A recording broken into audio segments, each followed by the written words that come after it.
Hello everyone.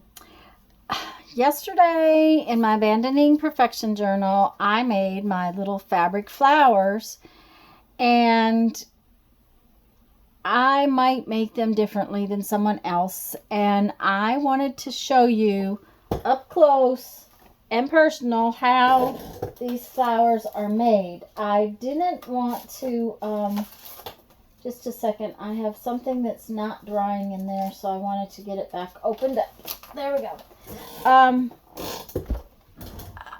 I didn't want to try to stop in the middle of my Abandoning Perfection journal and try to do it there. I decided I would just come on here and show you how I do this. These are cotton fabrics. I don't know that it would be an absolute necessity that they were cotton, but that's what I have, and that's what I've been using.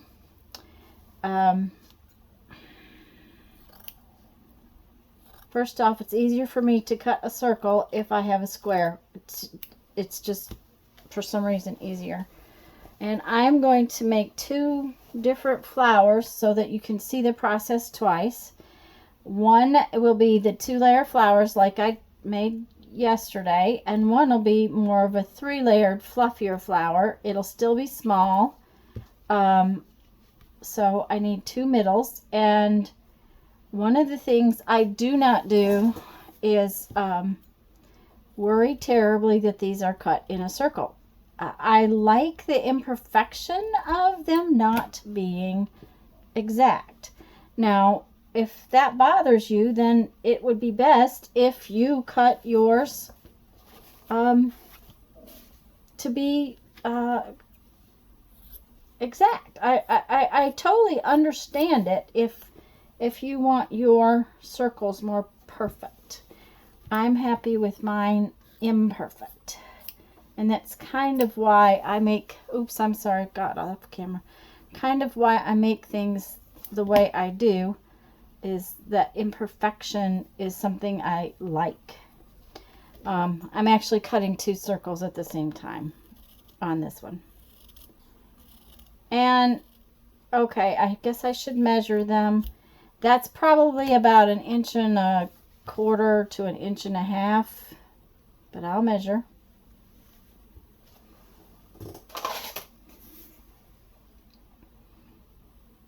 Inch and 3/8 roughly, so 1.25 inches, and this one's a little over 2 inches, right around 2 inches. Now that's about as big as I want my flowers for most of what I do. You can make bigger circles. Please feel free to go right ahead and make them bigger. I'm going to cut one more circle so that I can make a 3-layer flower.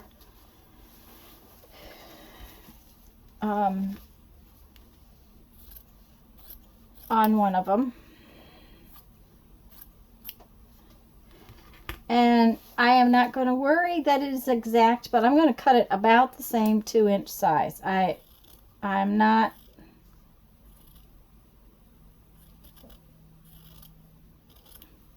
it might be a little bigger one direction, but about the same size the other direction. Maybe I'll trim it off a little bit. I'm not going to worry about it. Well, I didn't cut off all of my stitching. Just a minute. Let me trim that just a tiny bit. It's a little bit oval. There we go. Okay. And if it's a little bit oval, that's okay, because it fluffs up just fine for me. To me.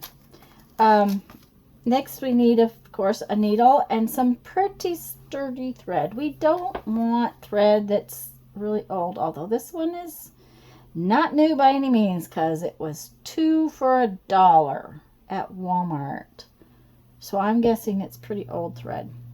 Have no idea where I got it. It was pretty strong yesterday, worked pretty well.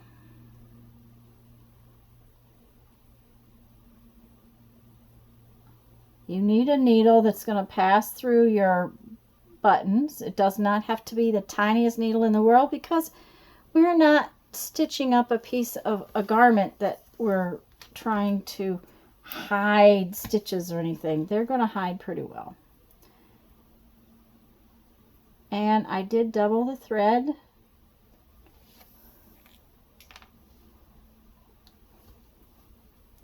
Sorry guys, if I happen to bounce off camera, I am sorry. I'm trying to keep it on camera. Okay, so this is going to be our 2-layer flower. I have my needle threaded and it's doubled up. I tied a knot in the end of it, and it's just a little old granny knot. And now I'm going to come up through pretty close to the center, but not necessarily right in the center of the bottom piece, the biggest piece, the one I want on the bottom. And apparently I tied a knot in my thread already. Okay. All right. Now, this is the back side, the wrong side. This is the top side, the side we're going to look at. And I am just going to sort of make big, long running stitches kind of around the middle. I guess I should have used black thread so you could see it. But you see there's a stitch right there.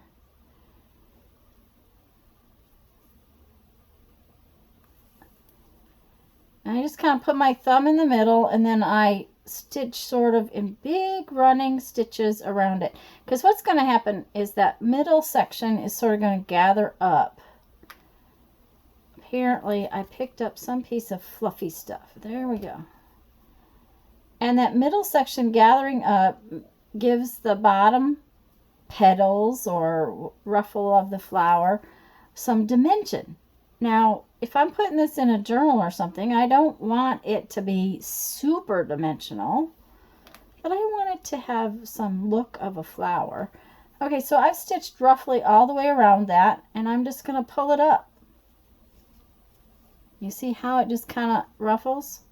Okay, so it didn't ruffle perfectly all the way around. That's all right. I'm fine with that.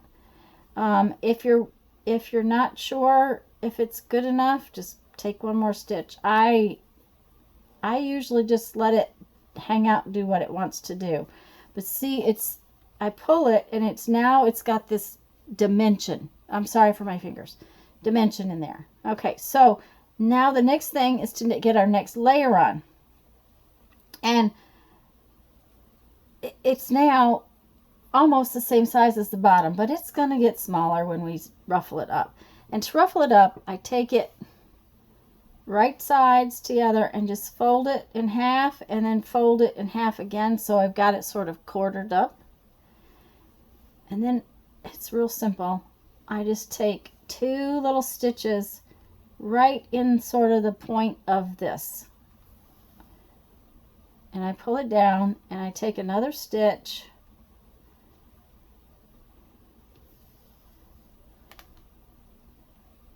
can you see that? Yeah, I think you can see it. And then we pull it, and I'm just going to pull it until, come here, pulls all the way down to the fabric bottom layer. Okay, so now it's caught, it's pulled down. See? And then I take my fingers and I spread it open like this. And I know that's hard to see with my fingers in the way, but you see how it's kind of ruffled up. It's not perfect. It's just, it looks imperfection kind of thing. Okay, now what I'm going to do is I'm going to take my needle and I'm going to stick it up from the back side to the front side, from back to front.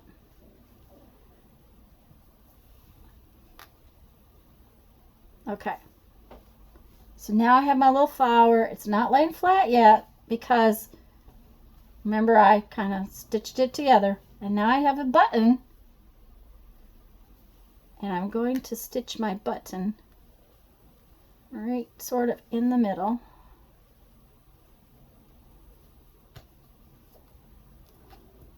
You see? I know my fingers get very fat when I'm trying to show you something. Okay, so now you can sew your button on any way you want. I usually just do a crossover. I just do an X in the middle of the button. And I go all the way through to the back.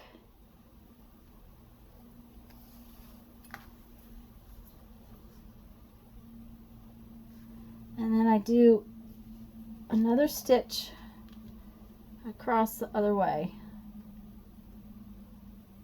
Come here. There we go.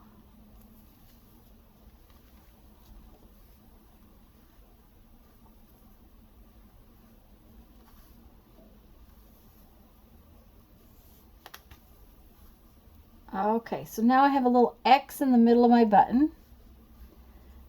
My thread's at the back, and I just tie it off. Now, likely as not, I am going to glue this to something, right?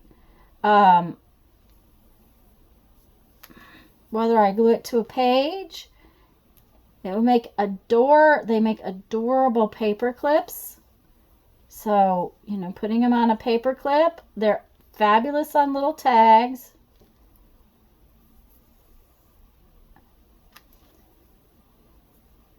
That knot doesn't seem to tie. Let's do it one more time.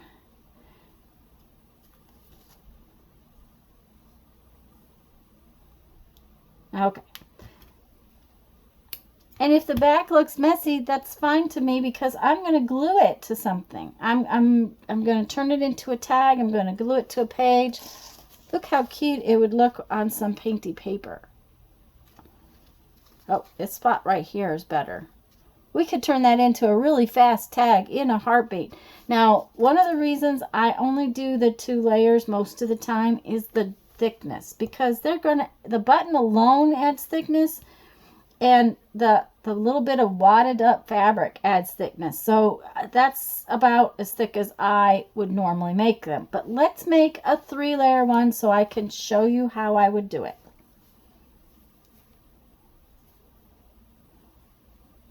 Same thread. Remember, I cut these close to being the same size. That one's a little bit bigger. Oh well. If they were exactly the same size, they would be all right.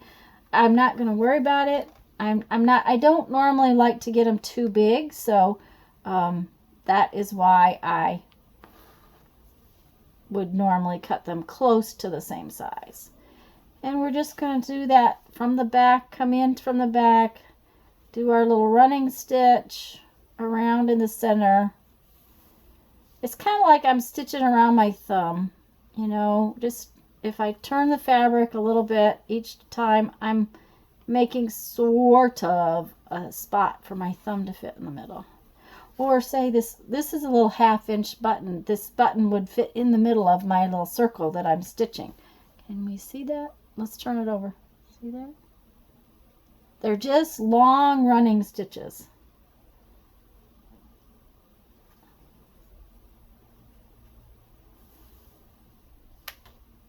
And we're going to pull it up.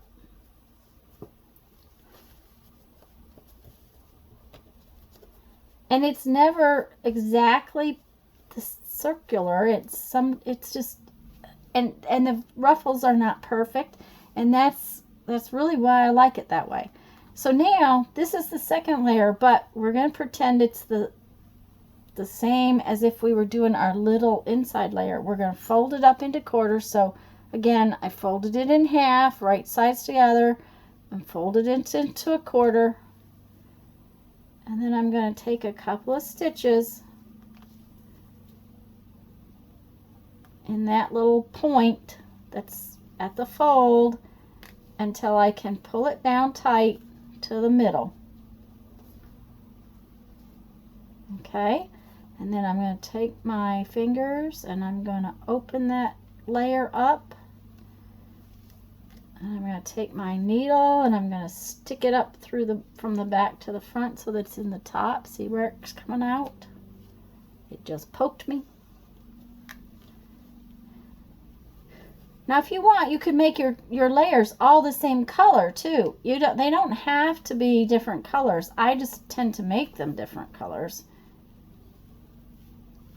Okay, so now we've got 2 layers in, and instead of putting my button in, I'm going to put my smaller layer into there. And I'm going to do the exact same thing. Fold it in half, fold it in a quarter.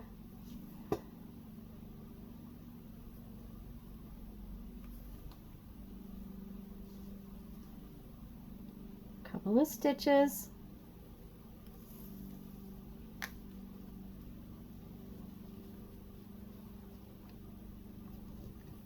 and pull it until it's down snug into the middle.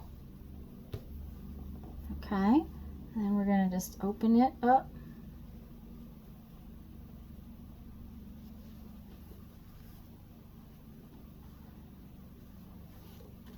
And I'm going to run my needle up from the back to the front.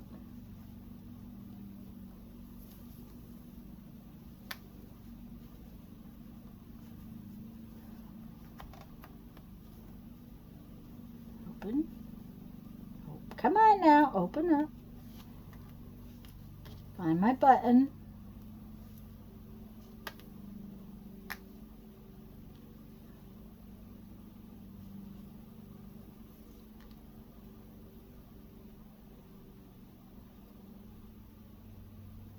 Now you're going through a lot of layers now, so it's gonna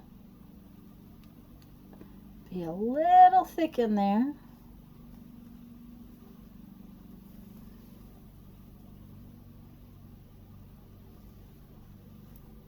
Okay, and I'm just gonna come back here. Come on now, where's the hole?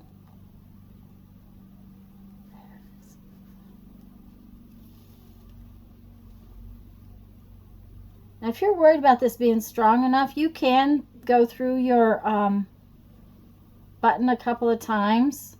I'm usually not, and I'm usually going to glue this into something. So there again, I may have said that already.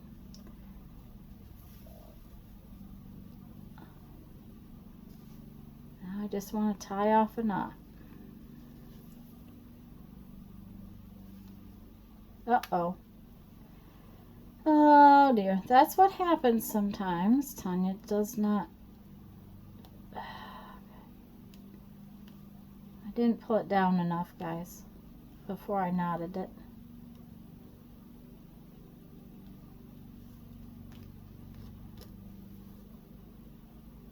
What do you do if that happens? Well, if you take your needle, you can usually pull it out.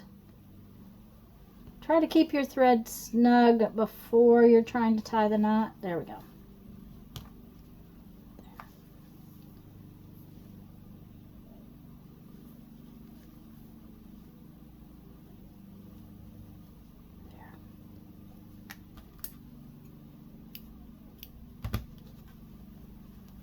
And there we have another little flower. And this one's got 3 layers.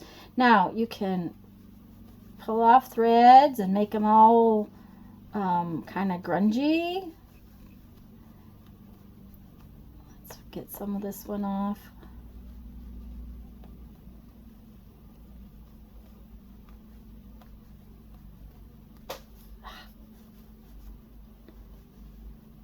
Doesn't want to pull off real easy some days, just because I wanted to show you what it looks like.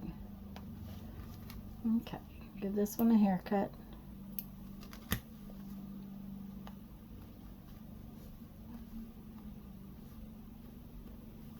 Okay. But there are our little flowers. And I think that the biggest thing that I can tell you is that I just make them ruffled up in separate layers. That's the big thing, is do that little circle in the first layer, get your bottom layer to ruffle up a little bit, then attach your second layer or the middle, whatever, which layer, how many ever layers, because you can make this as thick and as fat as you want. But if you ruffle up each layer individually and instead of trying to do them all at once, 1, it will be easier to pull the ruffles, and 2, they won't look like they were all made with the same stitches, that the ruffles are all in exactly the same place. So I hope you like this video.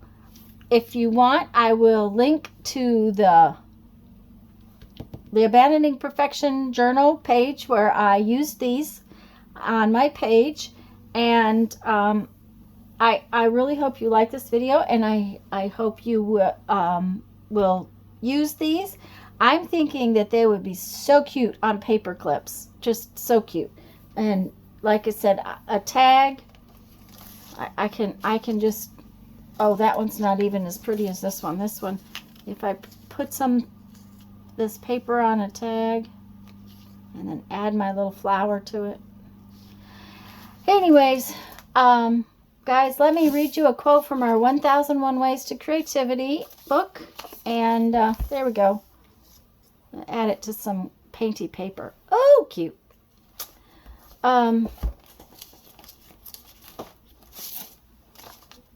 Oh, that would be even cuter. Nope, that one's not going to show up. See?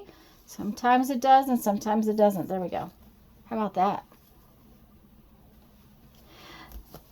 Let me read you a quote from my 1001 Ways to Creativity, and then I need to get some other things done today.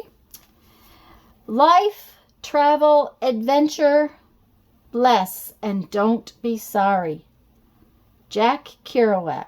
Life, travel, adventure, bless, and don't be sorry. I like that one. Okay, guys, go have fun. Make some art. Bye-bye.